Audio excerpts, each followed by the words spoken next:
Hi, this is Yolanda Van Veen, and in this segment we're going to talk about how to plant fescue grass seed late in winter. Now, grass seed can pretty much be planted year-round, but it needs heat, water, and sun to generate. So if you live in a really warm climate where it's hot in the middle of winter, you can plant it in the middle of winter and it'll come right up. If you live in a cold climate where it's below freezing or it's not above 50 anyway, the grass is not going to come up in late winter. It's going to wait for the spring and it'll generate as soon as the sun comes out. And that's okay too, because it will come up, but sometimes you do lose some because they'll just rot and you'll lose them because they're not generating. So the best time to plant them is in the spring and the fall when the nights are still moist and you've got the heat, but it's not too hot or too cold. And here's a few tricks on planting the fescue grass seed.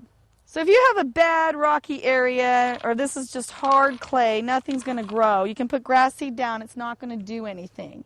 Now, if you're going to put grass seed down and you've got all these weeds, the weeds will still come through. So the best thing to do is physically remove as many weeds as you can.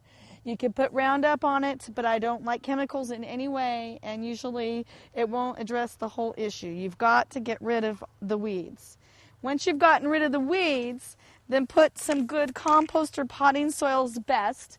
Anything that's got good drainage or some vermiculite in it, not just really hard compost that's just going to mat down and not do anything. But you want to just kind of rake that over your area, because really if you put grass seed over dead grass or you put grass seed over sand or clay, it's not going to do much. But if you put grass seed right onto some nice soil, it'll come up right away. So you can put your grass seed right and just rake it right in to the compost, and if it's the middle of the winter, it's probably raining, you don't even have to water it in, and in the spring it'll come right up if you live in a cold climate, or if you live in a warm climate, it'll probably come up within a few weeks and you can enjoy your nice new fescue lawn.